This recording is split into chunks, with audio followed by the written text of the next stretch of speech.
प्रदेश का सबसे बड़ा मुद्दा, सबसे बड़ी बहस और सबसे बड़ा सवाल लेकर हाजिर हूं मैं पराग गुप्ता।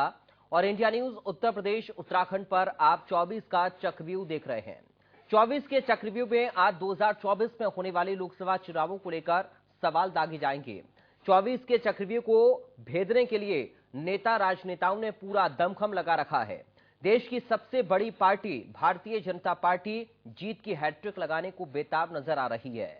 धुआंधार बैठकें की जा रही हैं। इसी कड़ी में भारतीय जनता पार्टी ने एक बड़ा ऐलान कर दिया है। बीजेपी 2024 को जीतने के लिए अब माइक्रो जनसंपर्क अभियान चलाएगी।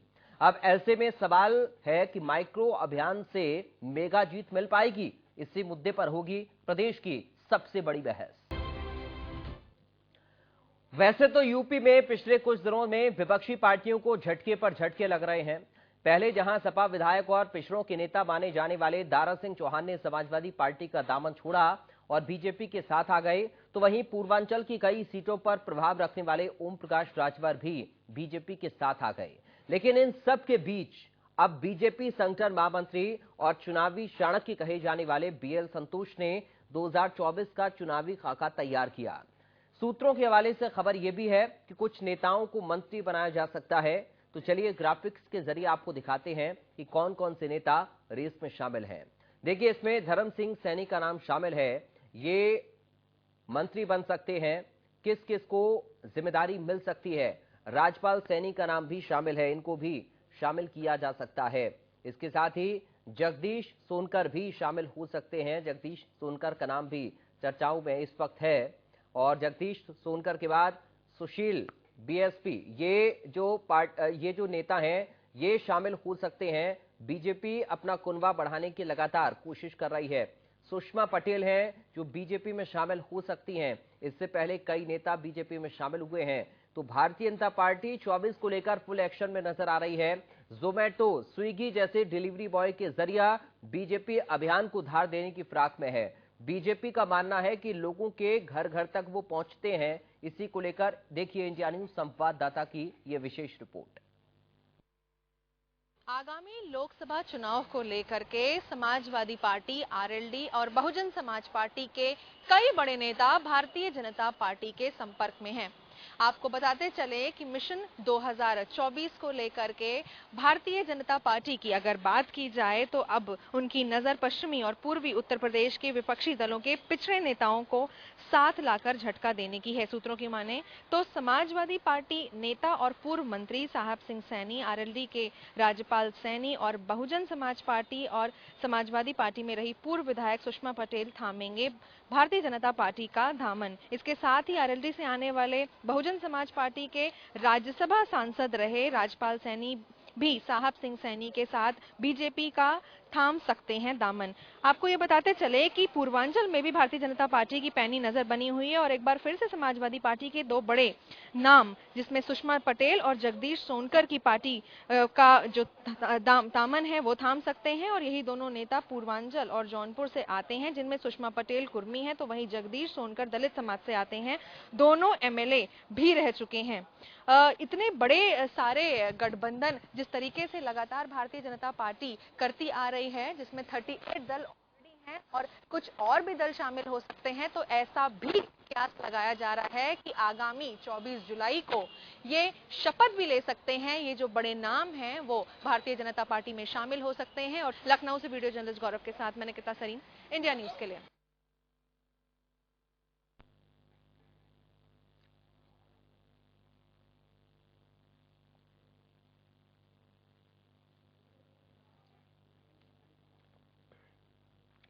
चलिए, इस वक्त हमारे साथ कुछ खास मेहमान जुड़ गए हैं, सीधा आपका परिचय करा दें। समाजवादी पार्टी से प्रवक्ता विनय सिंह हमारे साथ हैं। विनय सिंह जी, आपका स्वागत है। कांग्रेस पार्टी से प्रवक्ता राज शर्मा है। राज शर्मा जी, आपका स्वागत है। वरिष्ठ पत्रकार पंकज रस्तोगी हमारे साथ है। पंकज जी, आपका स्वागत है। और बीजेपी से प्रवक्ता एसएन सिंह साहब हमारे साथ हैं। सिंह साहब, आपका स्वागत है। शुरुआत आपके साथ ही कर रहा हूँ। सिंह साहब, कुनबा और बढ़ने वाला है क्या? कुछ और नामों के कयास लगाए जा रहे हैं? नहीं, देखिए, अगर आप अच्छे कार्य करने जा रहे हैं तो निश्चित तौर पे अच्छे कार्य के साथ सभी लोग जाते हैं। और भारतीय जनता पार्टी का इतना सुंदर नारा 2014 से सबका साथ, सबका विकास, सबके विश्वास की बात करते हैं। और उसी विकास, विश्वास और प्रयास के नाते भारतीय जनता पार्टी उत्तर प्रदेश के इतिहास को बदलती है, 37 साल के इतिहास को बदलती है। और हम तो ये कहते हैं कि जो अपना नहीं है उसको अपना बनाइए, जो अपना है उसको सर आंखों पर लगाइए, विकास के कार्य करिए, अंत्योदय की परिकल्पना को पूरा करिए, गांव गरीब की खुशहाली के लिए कार्य करिए।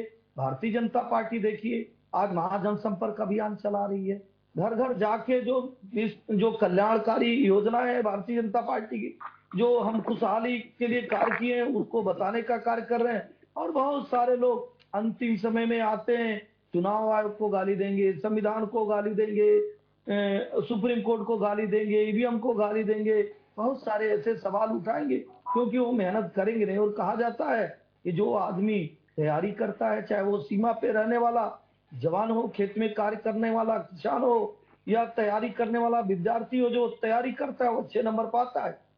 Bharatiya Janata party micro level पे लोगों के लिए जो कार्य करती है उसको लेकर जन जन तक उन योजनाओं को बताने का, समझाने का, पहुंचाने का और जनता को अपना बनाने का, ऐसा भारतीय जनता पार्टी कार्य करती है।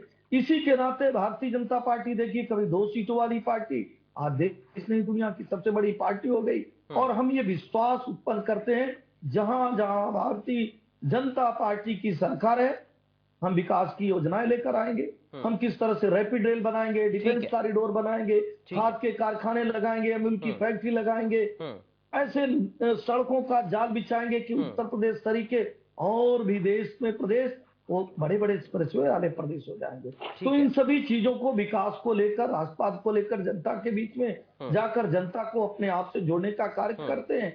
जो बहुत सारी ऐसी पार्टियां हैं जो इन कार्यों को नहीं करती, वो एमवाई फैक्टर बनाती हैं, कोई एक जाति को लेकर चलता है, कोई एक धर्म को लेकर चलता है। हम कहते हैं नहीं, राष्ट्र में रहने वाले सभी धर्म के लोगों का सम्मान होना चाहिए, सबका ख्याल होना चाहिए, सबका विकास होना चाहिए। इन्हीं सब चीजों को लेकर भारतीय जनता पार्टी लगातार कार्य कर रही है। वीरेंद्र सिंह जी, जो आपके अपने बनकर अब तक रहे, अब बीजेपी उनको अपना बना रही है, कुछ और लोगों के नाम भी लिस्ट में शामिल हैं?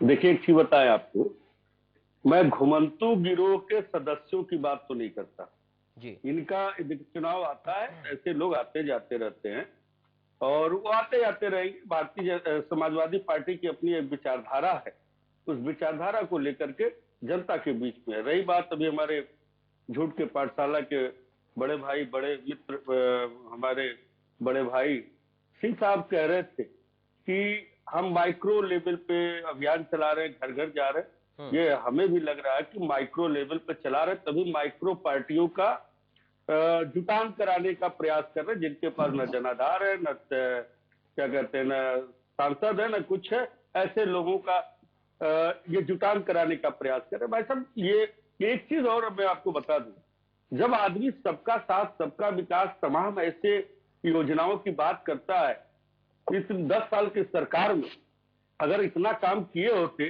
तो ये दर दर भटकने की नौबत नहीं आई होती कि आप भी आ जाओ, आप भी आ जाओ, राम भी आ जाओ, श्याम भी आ जाओ, फलाने आ जाओ, ढिकाने आ जाओ, रिक्वेस्ट नहीं करना पड़ता, माइक्रो पार्टियों का जुटान नहीं करना पड़ता। दूसरी चीज, घर जाते समय लोगों के जरा सावधान रहेंगे, हम अपने बड़े भाई से ये जरूर कहेंगे, क्योंकि लोगों के सिलेंडर खाली पड़े हैं, लोगों के सिलेंडर पड़े हैं, कोई घटना न घटे।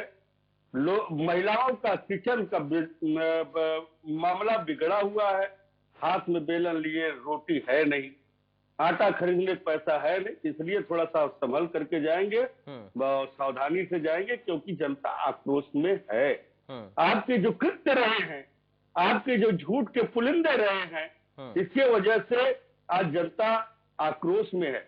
और ये भारत की तस्वीर की बात करते हैं, देखिए ना भारत की तस्वीर मणिपुर में, एक महिला की अस्मिता का चीरहरण इस कौरव दरबार में किया जाता है और धृतराष्ट्र बैठे हुए देखते रहते हैं। क्या बात कहते हैं, यही तस्वीर चाहेगी क्या पूरे विश्व में?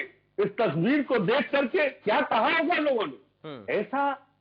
ऐसी हालत, ऐसा मतलब जो दुष्कर्म जो आज हुआ है, क्या आपने कभी सोचा था इस तरीके से? अब उसका वर्णन जवाब नहीं कर सकते। ठीक है, आऊंगा इस पर जवाब दूंगा जी से, लेकिन एक राउंड पहले राउंड में एक बार सबका कमेंट हो जाए। राज शर्मा जी के पास अब हम चलते हैं। राज शर्मा जी, पन्ना प्रमुखों तक, एक एक पन्ने तक बीजेपी पहुंच रही है, कह रहे हैं हम माइक्रो लेवल पर अपने अभियान चला रहे हैं। कांग्रेस नैनो लेवल तक भी पहुंच पा रही है क्या? मैं भाई एक बात कह दूं, अभी एसएन सिंह साहब कह रहे थे ये माइक्रो लेवल में काम कर रहे हैं, पन्ना आपने कह दिया पन्ना प्रमुख में काम कर रहे हैं। मुझे ये तो बता दो, इस जो बच्चे नौनिहाल हैं उनके हाथों में पन्ना दिया कि नहीं दिया? आप एसएन सिंह साहब से पूछ लीजिए। उत्तर प्रदेश में बेसिक शिक्षा में बैठने का फर्नीचर नहीं है, पढ़ाने के लिए शिक्षक नहीं है, और ये अपने पन्ना प्रमुख बनाए जा रहे हैं। अरे माइक्रो लेवल पे आप इलेक्शन जीतने की तैयारी करिए, आपको कोई मना नहीं कर रहा है, लेकिन माइक्रो लेवल की जो हमारी समस्याएं हैं उसको भी तो दूर आप ही करें। आप क्या कर रहे हैं बताइए ना। आज आप सिर्फ अपने इलेक्शन के लिए, अभी जैसे कि विनय भाई कह रहे थे घुमंतु, ये वाकई कच्चा बनियान गिरोह है, और इनका डायलॉग है जो डर गया सो मर गया। ये डराते हैं छोटे छोटे दल को और अपने में शामिल करते हैं। अरे भाई 9 साल जैसा कि आप कहते हैं आपने बहुत काम किया, ये आपका कहना है, हमारा नहीं है। मैं इसलिए कह देता हूं क्योंकि आपके व्हाट्सएप यूनिवर्सिटी वाले टोल मटोल के कर देते हैं काम तमाम। आपने अगर काम किया होता तो यूपी की बात करूं तो आप राजभर साहब के पास प्रधानमंत्री और आपके सहकारिता मंत्री घुटने ना टेके। आपने घुटने टेके क्योंकि आपको पता है कि उत्तर प्रदेश से भी आपकी खत्म हो रही है जमीन, हिंदुस्तान के हर स्टेट से आपकी जमीन खत्म होती जा रही है। आप मुझे बताइए आपने मेडिकल पे क्या किया? आप कहते हैं मेडिकल कॉलेज, गुंडई में क्या काम किया? एबीपीपी के लोगों ने अभी वाइस चांसलर को मारा गोरखपुर में, एक दरोगा को मार दिया। इतनी चरम सीमा की गुंडई हो रही है भाई कि शायद ही इन्हें समझ पा रही हो। ठीक। और मैं एक और बात कहना चाहूंगा, एक सेकंड बाद, इनकी ये बन गए सतुरमुर्ग, ये समस्या नहीं सुनते हैं। जैसे सतुरमुर्ग शिकारी को देख के गर्दन छिपा लेता है, ये लोग कान आंख मुंह सब बंद कर देते हैं। ये बड़े शाणे हो चुके हैं। और याद रखिए 2024 में चाहे माइक्रो लेवल पे चलाएं, चाहे मॉलिक्यूल्स मिला के चल लें, चाहे ये भीख मांग ले, इनको जनता वोट देने वाली है। चलिए पंकज रस्तोगी जी, अब थोड़ा आप अपना एनालिसिस बताइए सर। एक पत्रकार होने के नाते कैसे इन तीनों पार्टी के प्रवक्ताओं के बयानों को आप समझ पा रहे हैं, इनका एनालिसिस कर पा रहे हैं, और जनता के बीच में इस वक्त आप क्या रुख देख पा रहे हैं?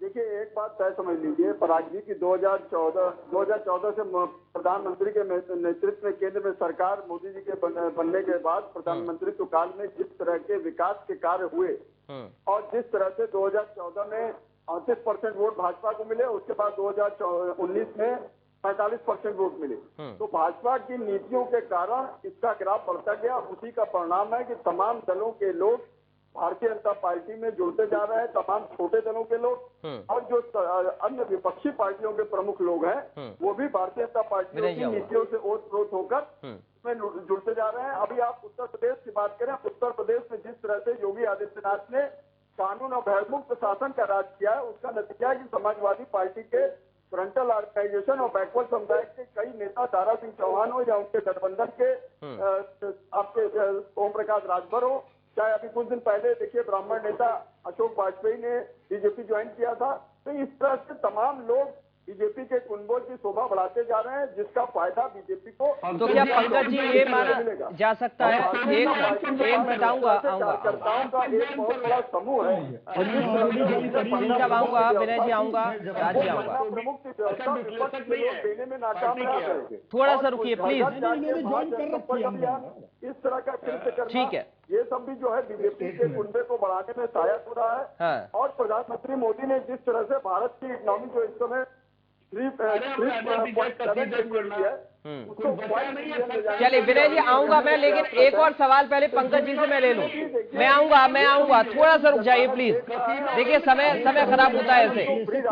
मैं आऊंगा, थोड़ा सा रुकिए आप विनय। ठीक है आऊंगा पंकज। और समाजवादी पार्टी के लोग, विपक्ष के लोग। पंकज जी चलिए एक और सवाल, एक और छोटा सा सवाल, एक बहुत संक्षेप में जवाब चाहूंगा। पंकज जी ठीक है पंकज जी जीत गए, ठीक है, लेकिन ठीक है पंकज रस्तोगी जी, ठीक है पंकज जी, चलिए मैं कर रहे हैं तो ये सब पंकज जी ठीक है, एक और सवाल मैं विनय जी आपके पास आ रहा हूं, मैं विनय जी आ रहा हूं, थोड़ा सा तो रुकिए सर, थोड़ा सा रुकिए प्लीज। पंकज जी एक सवाल मेरा ये है, आपने कहा कि बीजेपी का कुनबा बीजेपी की नीतियों से बढ़ रहा है। नीतियों पर तो सवाल देखिए राज शर्मा जी ने अभी उठा दिए, उन्होंने कहा कि काम नहीं हुए। दूसरा ये कि ये जो दल शामिल हो रहे हैं, क्या ये फिर मतलबी दल है? कभी सपा में जा रहे हैं तो कभी बीजेपी में जा रहे हैं, कभी किसी और के साथ जा रहे हैं। इन दलों को लेकर आप क्या कहेंगे पंकज जी? देखिए, बहुत से दल ऐसे हैं कि वो अपने जैसे हम ओम प्रकाश राजभर की बात करें, मैं आपको एक पराग जी बोल रहा हूँ, ओम प्रकाश राजभर की सूर्यदेव समाजवादी पार्टी है, ओम प्रकाश राजभर की, तो वो ये देखते हैं, वो पिछड़ों अति पिछड़ों की बात करते हैं। वो ये देखते हैं कि पिछड़ों अति पिछड़ों का हित कहाँ संरक्षित सुरक्षित रहेगा। लेकिन सर ये कभी बीजेपी में संरक्षित तो सुरक्षित उनको लगता है, कभी समाजवादी पार्टी में लगता है, ये तो फिर दोहरा मापदंड हुआ ना। इस बार सिंह साहब के पास में जा रहा हूँ, सिंह साहब के पास जा रहा हूँ, फिर विनय जी आपके पास आऊंगा, एक साथ जवाब दीजिएगा। ठीक है प्लीज, अब हो गया सर, प्लीज सबका ऑडियो डाउन करिए, सिंह साहब के पास जा रहा हूँ मैं, उसके बाद विनय जी आपके पास आऊंगा, राज शर्मा जी फिर आपके पास आ रहा हूँ। विनय जी ठीक है, आऊंगा ठीक है, चलिए पंकज जी हो गया, ठीक है मैं सिंह साहब के पास जा रहा हूँ। सिंह साहब आप बताइए सर, ये जो दल है ये कभी बीजेपी के साथ संरक्षित अति पिछड़ा वर्ग को समझते हैं, कभी समाजवादी पार्टी के साथ समझते हैं, और आरोप जो आपके ऊपर विपक्षी लगाते हैं कि साहब आपके पास जो आ गया वो एकदम शुद्ध हो गया। नहीं, अच्छी बात है। देखिए विनय जी धैर्य से सुनेंगे और हमारे कांग्रेस के मित्र भी धैर्य से सुनेंगे, फिर मैं जाऊंगा हम लोगों की बात को जनता सुनती, हम यहाँ लड़ने नहीं है आए, हम अपनी विचारधारा को व्यक्त करने आए हैं जिसको जनता आत्मसात करेगी। हम दो चीजों की शुरुआत करते हैं, एक तो विनय जी की बात से शुरू करते हैं। समाजवादी पार्टी में जब यही सारे लोग जाते हैं तो समाजवादी पार्टी के मुखिया न कि विनय जी, इनके जो राष्ट्रीय अध्यक्ष होते हैं वो कहते हैं भारतीय जनता पार्टी अब चुनाव हार जाएगी क्योंकि राजभर जी के पास बहुत सारे वोट हैं।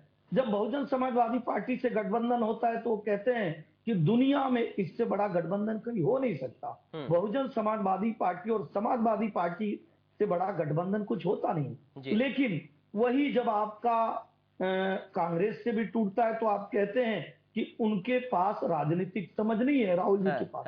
ये बयान इंडिया न्यूज पे दिए हुए हैं। वही आप कहते हैं कि नहीं राजभर जी घुमंतु समाज के हैं जिनको आप कहते हैं कि अब बीजेपी बचेगी नहीं।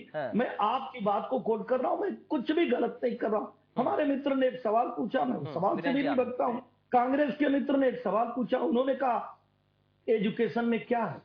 एजुकेशन में राजस्थान का उप मुख्यमंत्री आरोप लगाता है कि किस तरह से पर्चा लीक हो गया, कैसे जो बक्सा में बंद था वो बाहर चला गया, उस पैसे का लेन देन कौन किया।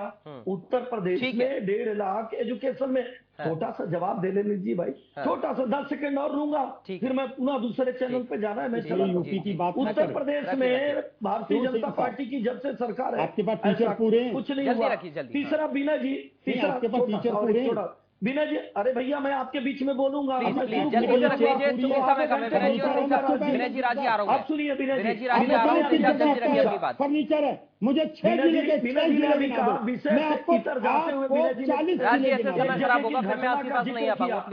जी से मैं कहता हूँ आप एक बार राजस्थान में जो महिलाओं पे दुष्कर्म होता है इस चैनल आपके यूपी के आप बोलने, पश्चिम बंगाल में कह दीजिए, बिहार में जो हुआ।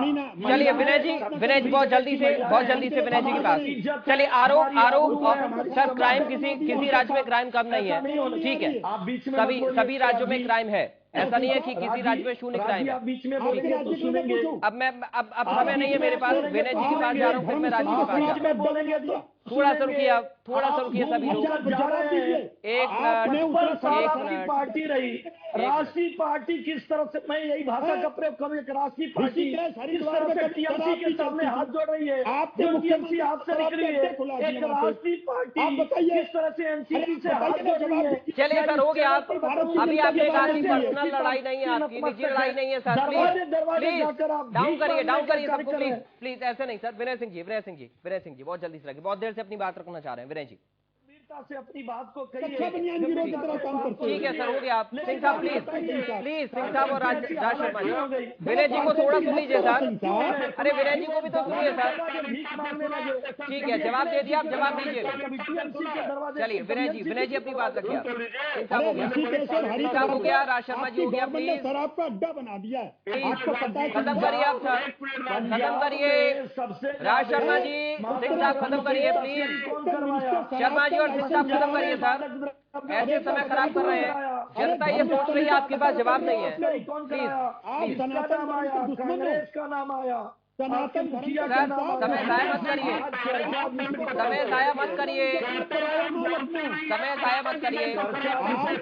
मैं पीछे टीम से कहूँगा ऑडियो डाउन करिए दोनों का, राज जी का भी और सिंह साहब का भी ऑडियो डाउन करिए प्लीज।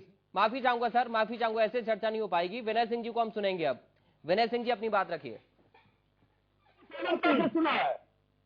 अरे विनय जी अपने मित्र को, अपने बड़े भाई या छोटे भाई को चुप कराइए ना विनय जी। विनय जी राज शर्मा बोल रहे हैं। राज शर्मा जी थोड़ा सुन भी लीजिए सर, चुप कराइए। कशी करते हैं आप लोग, ऐसे आप लोग चर्चा करते हैं ना तो समय खराब होता है और फिर कहते हैं कि आपको मौका नहीं दिया जाता हिंदू है। मुस्लिम करा आज चर्चा के लिए समय मेरे पास सुना है, बहुत शुक्रिया आप सभी लोगों का आज की चर्चा का हिस्सा बनने के लिए। लेकिन अगर सब एक दूसरे की बात को ध्यान से सुने और अपनी बारी पर इंतजार करें, जवाब दें, तब शायद एक सकारात्मक चर्चा भी हो पाए। और ऐसे में सिर्फ और सिर्फ हम समय जाया करें। बहुत शुक्रिया आप सभी खास मेहमानों का आज की चर्चा का हिस्सा बनने के लिए। 24 की लड़ाई है, देखना होगा कौन किस पर भारी पड़ेगा। नमस्कार।